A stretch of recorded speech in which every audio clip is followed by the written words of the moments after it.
She offered coffee to a homeless veteran. The man's real identity was a national secret. The first time Kate saw him, he was hunched against the brick wall beside her cafe, rain streaming down his weathered face like tears he'd forgotten how to shed. His clothes hung loose on a frame that spoke of better times, and his eyes, steel gray and sharp despite everything, tracked every person who passed without ever quite meeting their gaze. Kate Chen had owned the Red Lantern Cafe for 3 years. Ever since her divorce left her scrambling for a fresh start. The narrow storefront on West Diversea wasn't much to look at, squeezed between a laundromat and a used bookstore, but it was hers.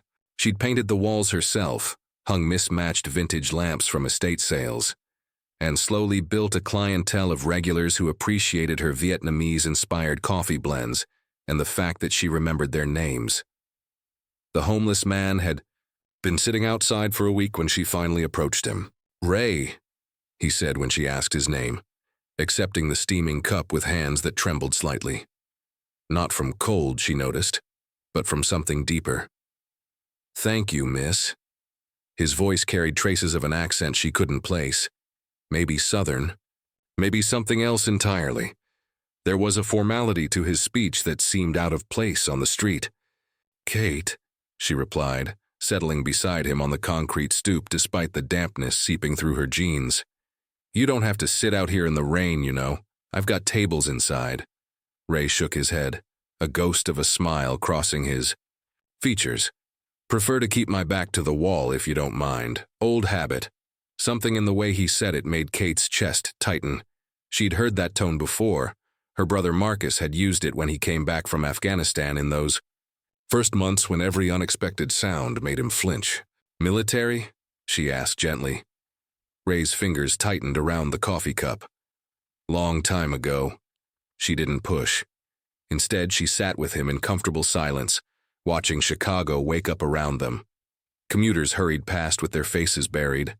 In phones, construction workers grabbed breakfast from the corner deli, and the city breathed its familiar rhythm of urgency and indifference.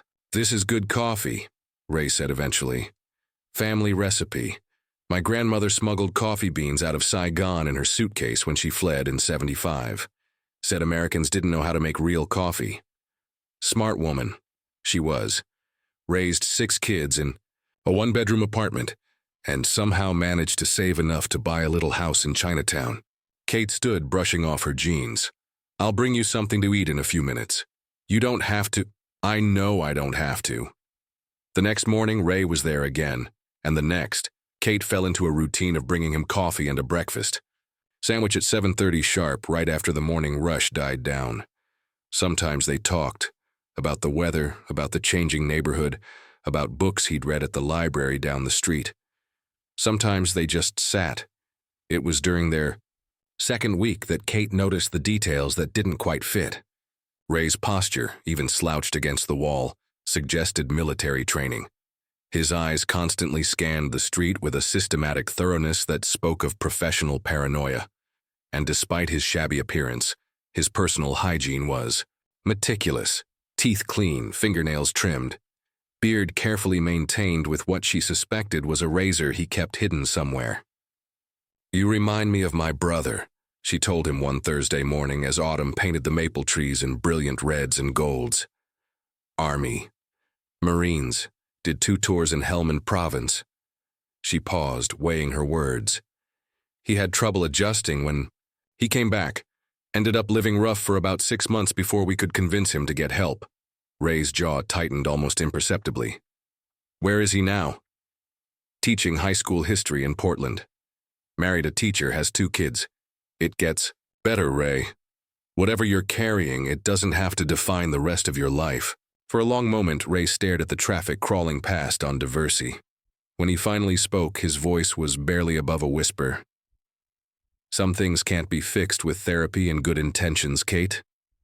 Maybe not. But some things can be survived." October brought the first hard frost and a new customer to the Red Lantern. The man arrived just after 8 on a Tuesday morning, ordering a large black coffee, and positioning himself at the corner table with a clear view of both the entrance and the street. He wore an expensive suit that didn't quite hide the bulk of what Kate suspected was a shoulder holster, and his eyes swept the cafe with the same systematic attention she'd noticed in Ray. Kate felt the temperature in the room drop several degrees when Ray shuffled in 20 minutes later for his usual spot by the window. The suited man's posture shifted almost imperceptibly, his right hand moving slightly closer to his jacket. Ray froze in the doorway, those steel-gray eyes locking onto the stranger. For a heartbeat, Kate thought she might witness something terrible. Then Ray's shoulders sagged, and he shuffled to his usual table as if nothing had happened. But Kate saw the way his hands shook when she brought him his coffee, and she saw the stranger leave 5 minutes later, pausing only to leave a $20 bill on his table for an $8 coffee. "Friend of yours?" she asked Ray when they were alone. "No such thing as friends in my line of work." Ray's voice was flat, emotionless. "Former line of work. What kind of work was that?" Ray studied her face for a long moment, and Kate had the unsettling feeling he was calculating risks, weighing options. "The kind that follows you home," he said finally. That night, Kate couldn't sleep. She found herself Googling combinations of words. Homeless veterans, Chicago, missing persons, classified military operations, until her laptop screen blurred with exhaustion. She found nothing concrete, just fragments that might or might not mean anything. A newspaper article about a drone strike in Syria that had killed a high-value target, along with 3 American operatives whose names were redacted. A congressional hearing about black ops funding that had been abruptly closed to the public. A Department of Defense press release about a training accident that had supposedly killed 6 Special Forces soldiers, their identities classified for national security reasons. She was closing her laptop when a name caught her eye in a year-old article buried deep in the Chicago Tribune archives. Raymond Michael Torres, 47, former Army Special Forces, reported missing from a VA hospital in Hines 6 months after being declared dead in a classified operation. The article was brief, just a few paragraphs noting that Torres's sister had filed a missing person report, insisting her brother was alive despite official records. The VA had declined to comment, citing privacy concerns. Kate stared at the screen until the words blurred together. Raymond. The next morning she printed the article and tucked it into her apron pocket. Ray was in his usual spot when she opened the cafe, but something was different. He seemed more alert, more tense, his eyes tracking every customer who entered. "You're making me nervous," Kate said when she brought him his coffee. "Good. You should be nervous." Ray's voice was clipped, professional. "The man who was here yesterday, he wasn't window shopping. What did he want?" "To confirm I'm alive." Kate pulled the folded article from her pocket and placed it on the table between them. Ray's face went completely blank as he read, the kind of controlled neutrality that spoke of extensive training. "Where did you get this? Does it matter?" Ray looked up at her, and for the first time since she'd known him, his careful mask slipped. Beneath the weathered features and hollow cheeks, she glimpsed the man he used to be. Confident, competent, dangerous in all the right ways. "My real name is Raymond Torres," he said quietly. "Staff Sergeant, 1st Special Forces Group. Officially, I died in a helicopter crash in Syria 18 months ago, along with 5 other members of my unit. But you didn't die. No, we were betrayed. Someone sold us out. Sold out an operation that was supposed to be completely black. The helicopter crash was staged to cover up the fact that we'd been ambushed. I was the only one who made it out." Kate felt her heart hammering against her ribs. "Why fake your death? Why not just come home?" Ray's laugh was bitter. "Because whoever sold us out is still out there, still in a position of power, and I'm the only witness to what really happened. So you've been hiding for 18 months, moving from city to city, staying invisible. But it's not sustainable, Kate. They found me in Detroit, in Cleveland, in St. Louis. They'll find me here too." Kate stared at him, processing the implications. "The man yesterday was checking to see if I'm still the same broken-down homeless vet they expect me to be. If I still look harmless." Ray's eyes met hers. You've been kind to me, Kate, kinder than I deserve, but you need to stay away from me now, for your own safety. No. The word surprised them both with its firmness. Kate, no, I'm not walking away because some spook in an expensive suit wants to intimidate you. Kate leaned forward, her voice dropping to a whisper. You said someone betrayed your unit. Do you know who? Ray was quiet for so long that Kate thought he wouldn't answer. When he finally spoke, his voice was barely audible. Deputy Director Marcus Webb, CIA. I saw him at the meeting point where we were supposed to be extracted. He was talking to the militia leader who ambushed us. Kate felt the blood drain from her face. Marcus Webb. She'd seen that name in the news just last week. He was being considered for promotion to CIA director pending Senate confirmation hearings. Jesus, Ray. Now you understand why they want me dead. Kate's mind raced through possibilities, through plans that formed and dissolved before she could fully grasp them. You need proof, evidence that would hold up in court. I have proof. Ray reached inside his jacket and pulled out a small device that looked like a cross between a phone and a GPS unit. Encrypted satellite communicator.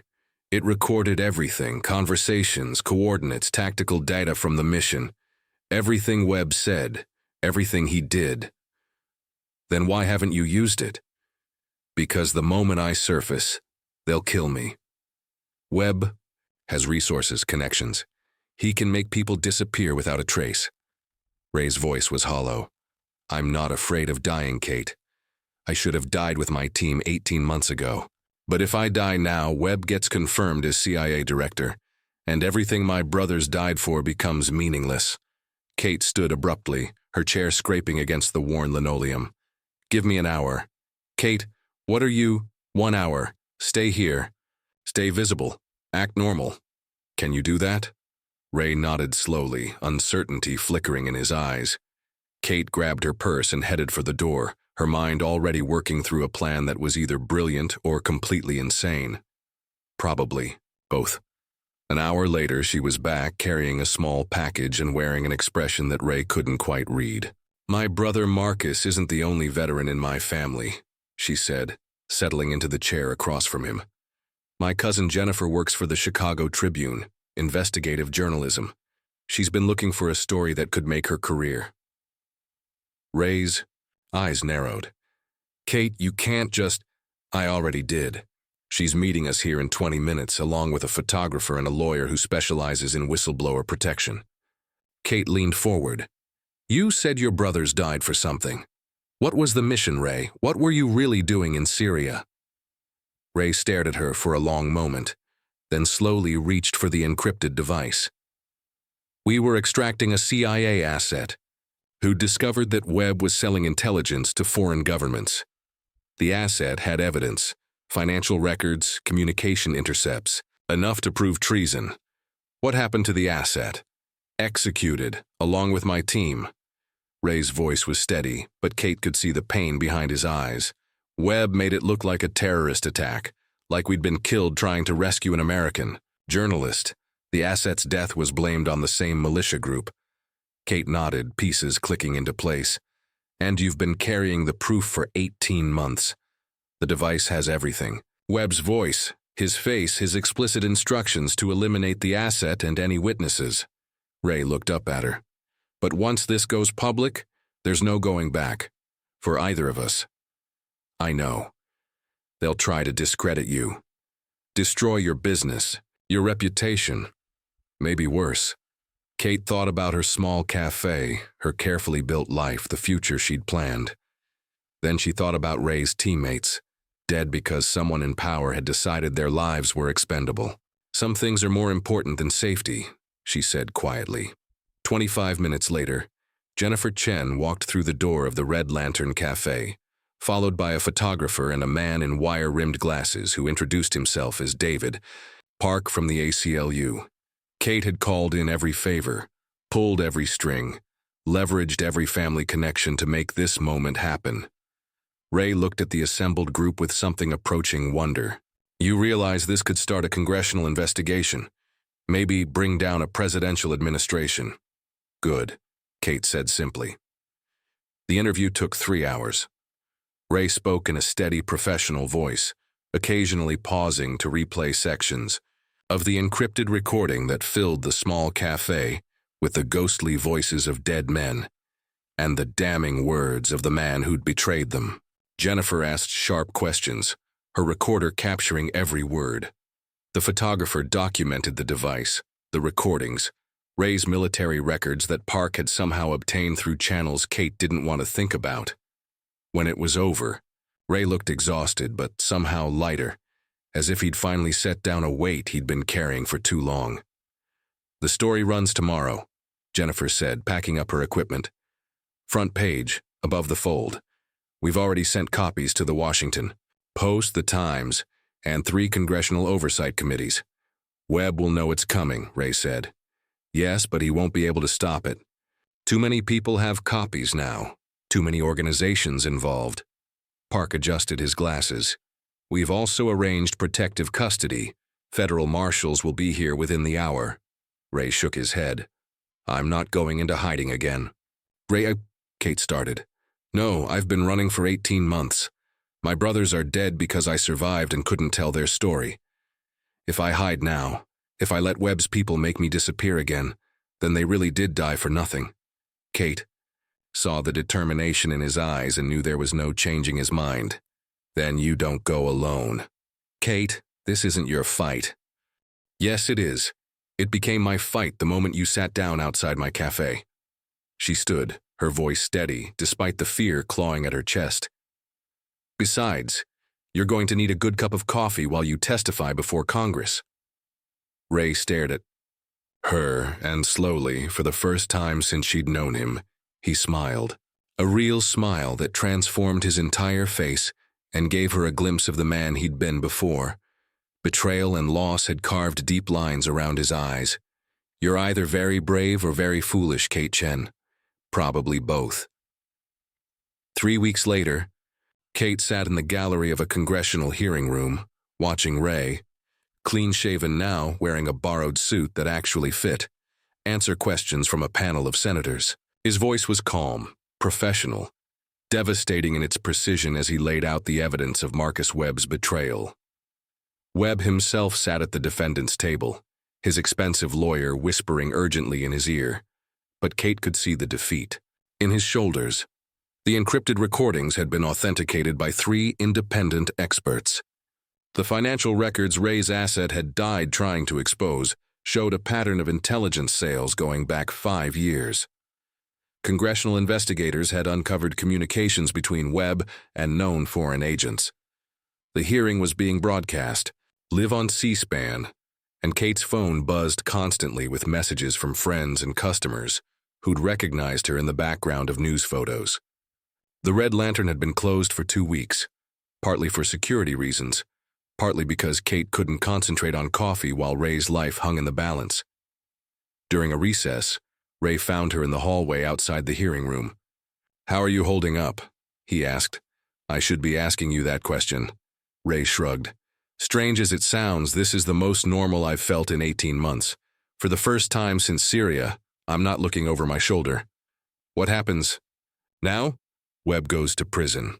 Probably for life if the treason charges stick. The families of my teammates finally get to know the truth about how their sons and husbands died." Ray paused, studying her face. "And I figure out what to do with the rest of my life." Kate felt something shift in her chest, a combination of hope and fear that made it hard to breathe. "Any ideas?" "A few. There's a program for veterans who want to start small businesses. Government-backed loans, training, support networks." Ray's smile was tentative but genuine. "I was thinking maybe a security consulting firm. Help other businesses stay safe." "Sounds like you've given this some thought." "I have. But first I owe someone a very long conversation about the future." Kate raised an eyebrow. "Oh?" "See, there's this woman who owns a coffee shop. Makes the best Vietnamese coffee in Chicago, maybe in the whole country. She took a chance on a broken-down homeless vet and somehow managed to save his life without him even realizing it was happening." Kate felt tears prick at the corners of her eyes. "She sounds smart." "She is. Brave, too. maybe too brave for her. Own good. Ray reached out and took her hand, his fingers warm and surprisingly gentle.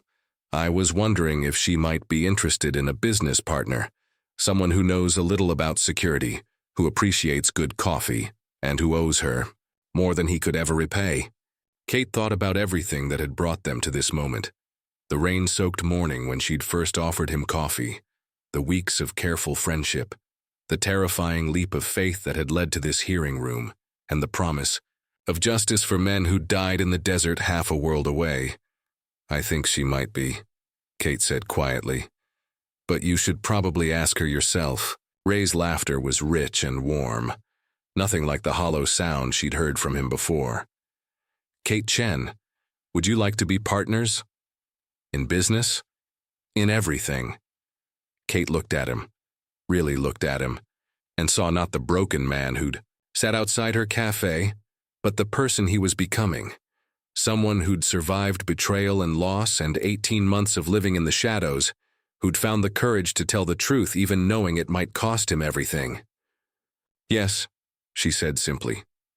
6 months later, the Red Lantern Cafe reopened with a new sign in the window. Chen and Torres Security Consulting, coffee while you wait. The cafe occupied the front half of the expanded space, still serving Kate's grandmother's Vietnamese coffee blend and the breakfast sandwiches that had sustained Ray through his darkest days. The back half housed a small but growing security firm that specialized in protecting whistleblowers, journalists, and other people whose lives had been disrupted by telling inconvenient truths. Ray never fully lost the habit of scanning rooms when he entered them, of sitting with his back to the wall, of noting exit routes and potential threats. But the haunted look in his eyes had been replaced by something Kate had never expected to see there: peace. On quiet mornings, when the cafe was empty except for the two of them, Kate would sometimes catch Ray staring out the window at the street, where he'd once sat homeless and hopeless, and she knew he was thinking about his fallen teammates, about the asset who'd died trying to expose corruption, about the 18 months he'd spent believing he was the only one who cared about the truth.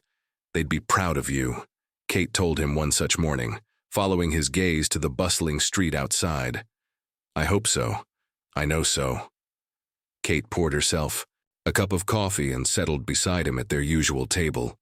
You honored their sacrifice. You made sure their deaths meant something. Ray nodded slowly, his hand finding hers across the small table. Couldn't have done it without you. Sure you could have, eventually. Maybe, but I'm glad I didn't have to. Outside, Chicago woke up around them, commuters hurrying to work, construction crews beginning their day, the city breathing its familiar rhythm of ambition and hope. Inside the Red Lantern, two people who'd found each other in the most unlikely circumstances sat together in comfortable silence, drinking coffee and planning a future neither of them could have imagined. Kate's phone buzzed with a text from her cousin Jennifer. Webb sentenced to life without parole. Congressional committee recommending reforms to intelligence oversight. Your boy did good. Kate showed the message to Ray, who read it with the kind of quiet satisfaction that spoke of justice finally served. So what now? Kate asked. Ray smiled, the expression transforming his face in the way that still took her breath away. Now we make good coffee, keep people safe, and prove that sometimes the most important battles are won by ordinary people who decide to do extraordinary things. Kate raised her coffee cup in a mock toast. To ordinary people. To extraordinary courage. They drank their coffee and watched the world wake up outside their window. Two survivors who'd found each other in the darkness and somehow managed to build something beautiful from the wreckage of their separate sorrows. In the distance, she could hear the rumble of the L train carrying people to work, to school, to all the small dramas and triumphs that made up a life. Ray reached across the table and took her hand, his thumb tracing the scar on her knuckle, where she'd cut herself learning to operate the espresso machine. Such a small thing, that scar, but it told the story of everything she'd built from nothing, everything she'd risked to help a stranger. Thank you, he said quietly. For what? For seeing something worth saving in a broken-down homeless man. for believing his story when no one else would, for having the courage to act when action meant risking everything. Kate squeezed his hand. Thank you for trusting me with the truth, for letting me be part of something that mattered. They sat together as the morning light streamed through the windows of the Red Lantern Cafe, illuminating the small space they'd built together. Part coffee shop, part refuge, part symbol of what was possible when people chose connection over fear, truth over safety, love over indifference. It wasn't the ending either of them had planned, but it was theirs, and that made it perfect.